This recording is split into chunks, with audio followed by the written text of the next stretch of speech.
जय जिनेंद्र.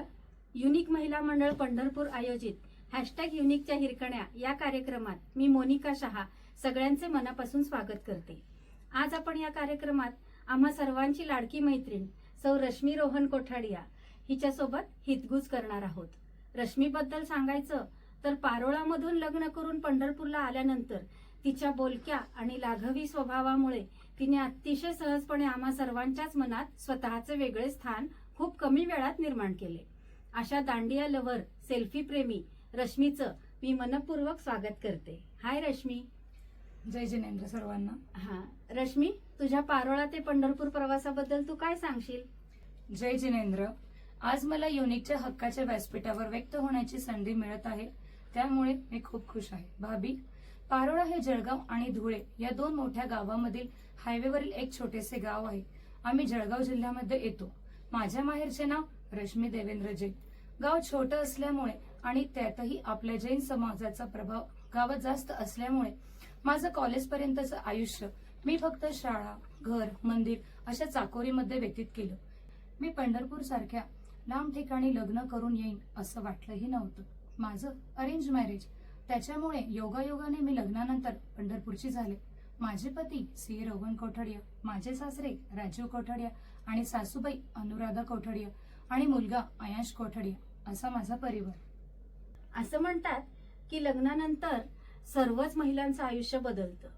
पंढरपुरात आल्यानंतर तुझ्या आयुष्यात काय काय बदल झाले, काही सांगशील? भाभी, मला पंढरपूरमध्ये येऊन 8 वर्ष झाली. सर्वात मोठा बदल हा झाला की मी स्वतः BA ग्रॅज्युएट असताना आज 4 वर्ष माझ्या पतीच्या चार्टर्ड अकाउंटन्सी फर्म मध्ये अकाउंट डिपार्टमेंटमध्ये काम करीत आहे. अरे वा. माझं माहेरचं आयुष्य तसं चौकटीतलं होतं आणि सध्या मी चौकटीच्या बाहेरचं आयुष्य जगण्याचा आनंद घेत आहे. जसं एखादा छोटासा मासा छोट्याशा जारमधून एकदम मोठ्या फिश टँक मध्ये सोडला तर तो ज्या पद्धतीने स्वतःच्या कक्षा रुंदावण्याचा प्रयत्न करतो ना, अगदी तसंच लग्न करून आल्यानंतर आतापर्यंत पर्सनॅलिटी डेव्हलपमेंट म्हणजे काय हे स्वतः खूप अनुभवलं आहे आणि अजूनही खूप अनुभवायचं आहे. लग्नाआधी मला देवधर्माची खूप आवड होती आणि आताही आहे, पण त्याचबरोबर लग्नानंतर मी अनेक ऍक्टिव्हिटीज मध्ये सहभागी होत आहे. खूप छान. पण रश्मी, अनेक ऍक्टिव्हिटीज म्हणजे नक्की कोणत्या ग? भाभी, मी दांडिया, फॅन्सी ड्रेस कॉम्पिटिशन, पाककला, नागपंचमीचे खेळ, मंडळातील ग्रुप डान्स अशा वेगवेगळ्या ऍक्टिव्हिटीज मध्ये भाग घेतलेला आहे आणि बक्षिसे सुद्धा मिळवली आहे. दांडियामध्ये विशेष प्रावीण्य प्राप्त केलं. Best dancer, best couple, best group dance, best drapery अशा वेगवेगळ्या विभागांमध्ये पारितोषिके मिळाली. त्याचबरोबर मी युनिक क्रांती महिला मंडळ, इनरव्हील पल्स अशा सामाजिक कार्यामध्ये सदस्य आहे. तसेच जैन सोशल ग्रुप पंढरपूर यांच्या 2023 ते 25 या कालावधीमध्ये कार्यकारिणी म्हणून कार्यरत आहे. धार्मिक आणि सामाजिक कार्यामध्ये मिळणारा हा अनुभव मला नक्कीच सुखावणारा आहे. 8च वर्षात खूप मोठा पल्ला गाठलायस बघ. तू खरंच ऍक्टिव्ह आहेस रश्मी. रश्मी, मगाशी तू म्हणालीस की पर्सनॅलिटी डेव्हलपमेंट अनुभवलीस, म्हणजे काय, त्याच्याबद्दल काही खुलासा करू शकशील? भाभी, मी मगाशी सांगितल्याप्रमाणे माझं पारोळ्यातलं आयुष्य खूप चौकटीमधलं आणि साचेबद्ध होतं. त्यामुळे पंढरपूरला लग्न करून आल्यानंतर मला इथल्या लोकांचे स्वभाव आणि कल्चर, कामाच्या पद्धती यांच्याशी जुळवून घेण्यासाठी वेळ लागला. जसजसं काळ पुढे गेला मला माझ्या स्वभावातील सकारात्मक बदल प्रकर्षाने जाणवू लागले.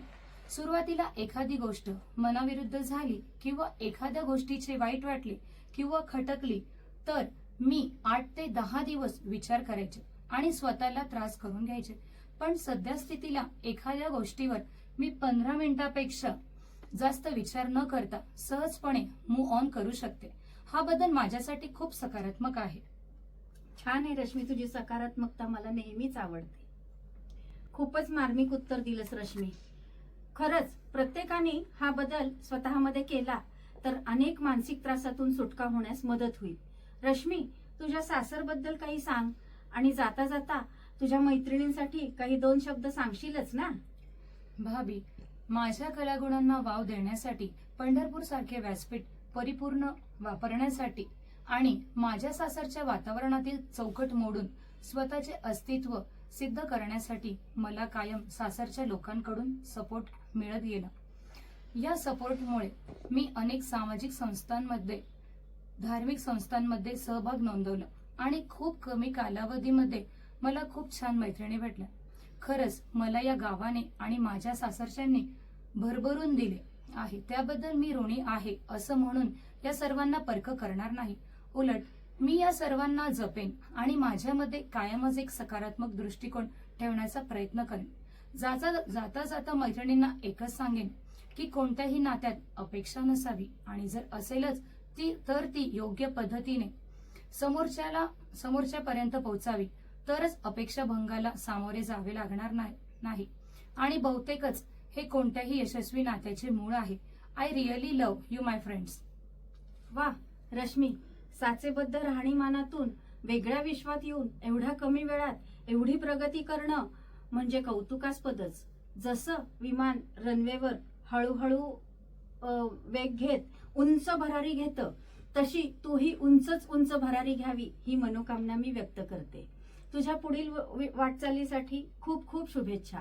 अशी ही आमची सकारात्मक विचारांनी स्वतःला समृद्ध करणारी उदयोन्मुख युनिकची हिरकणी रश्मी.